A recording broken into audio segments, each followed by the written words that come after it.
Hi, I'm Georgia. It's 11 o'clock at night, and this essay is due today, so we ought to get going. I was originally going to talk about I Have No Mouth, but I'm a screaming why you should read it, but I'm not going to, because I'm running out of time, and I am having a very hard time articulating my words right now. So, instead, I'm going to be talking about my rankings of all the Shrek movies, not the Halloween or the Christmas special. We don't talk about those. And I'm just ranking them, telling you why I think they deserve to be there, and telling you why you should watch my absolute favorite Shrek movie and why it's better than all the other ones. Alright? Okay, sit down and listen. So, I'm going to list all the movies real quick. Shrek, Shrek 2, Shrek the Third, Shrek Foreverafter. I'm going to rank them real quick, and then I'm going to tell you my opinions on them. Number 1 is going to be Shrek Foreverafter. That is the last movie in the series, and it is absolutely wonderful. Peak fiction. Second favorite, Shrek 2. Third favorite, Shrek. Fourth, last place, I hate this movie, Shrek the Third, and I'll tell you why. First off, Shrek the Third really sucks. I don't know if you've seen it. You've seen that boat scene where it's like, oh, I'm going on, Fiona's pregnant, and I'm gonna have triplets. And then all of a sudden, Shrek is getting baby hallucinations, and it's creepy. It's creepy. I don't know what to tell you. It made me uncomfortable. The jokes aren't funny. They're not good. The plot line sucks. The only thing the movie does good is setting up, context for my favorite Shrek movie, which is Shrek Foreverafter. If you don't know, that's the one with Rumpelstiltskin. That's the one where Shrek gets sent into an alternate timeline where he has to, make Fiona fall in love with him again, or he'll never get sent back to his reality, and everyone's gonna die.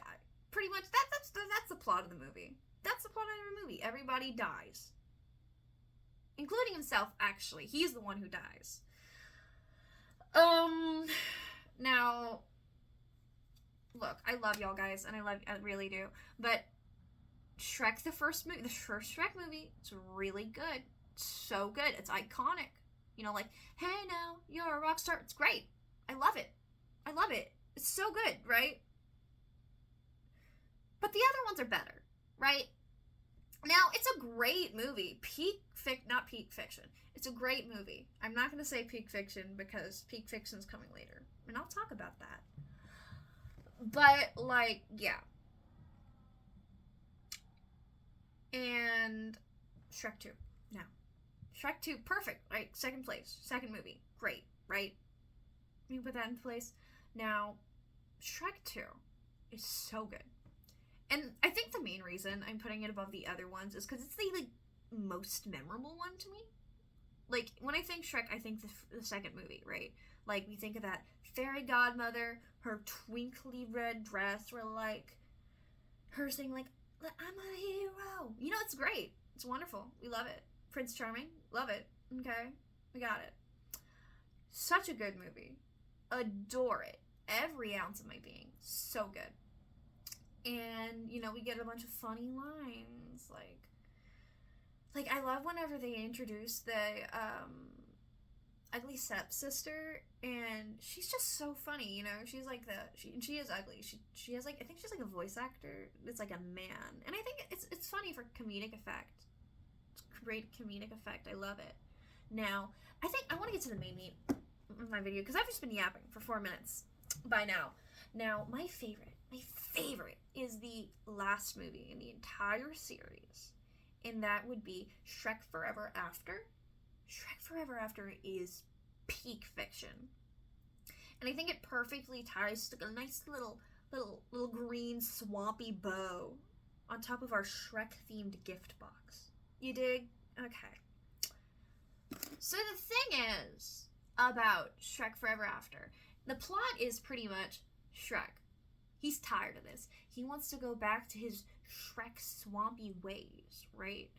And he's frustrated because he's locked down with a kid and a wife, the old ball and chain. And he's like, ugh, Everybody likes me now. Why can't people be scared of me anymore? You know, like the little "do the rock kid." That's what it's from. It's from Shrek Foreverafter. And basically, he goes to make a deal with Rumpelstiltskin. Right? The deal is that he can go back for like a few days into the past. And no, it was one day. He can go into the past for one day. In return, Rumpelstiltskin has to take one unimportant day of his life. One itty bitty day that he doesn't even remember, right? So he takes away the day he was born. Great plot point. Love it. Drama. Spooky. And he gets sent back to the past, right? But, you know, and he's in the past, he's doing all this fun stuff, and then he goes to Rumpelstiltskin, and then he's like, haha, I tricked you. If you don't kiss Fiona by the end of the day, everything and everyone you know is gonna die. Gruesome ways and cease to exist and all that shit, you know? Not fun. Not fun, right? Okay. And so he goes to meet Fiona and Donkey, right? And they don't know who he is. Fiona is this, like, ogre, warrior tribe lady, and she's like, I'm tired of us, like, Shrek-like people being discriminated against. Discrimination. Nuh-uh, we're not for that. And she wants to fight it. But instead she gets, like, captured by Rumpelstiltskin. And it is just such a good movie, dog. Like, I cannot even with it. It is chef's kiss. Right. Yeah, you get it.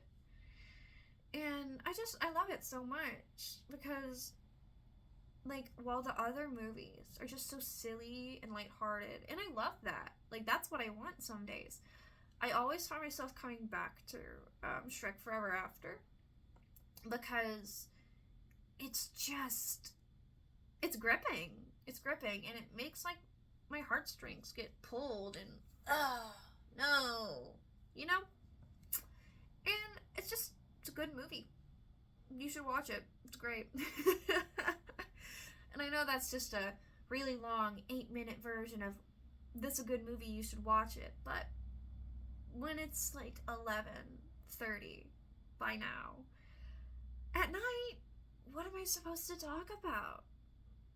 You know? Anyways, watch it. It's great. Thanks for listening, by the way. Bye-bye!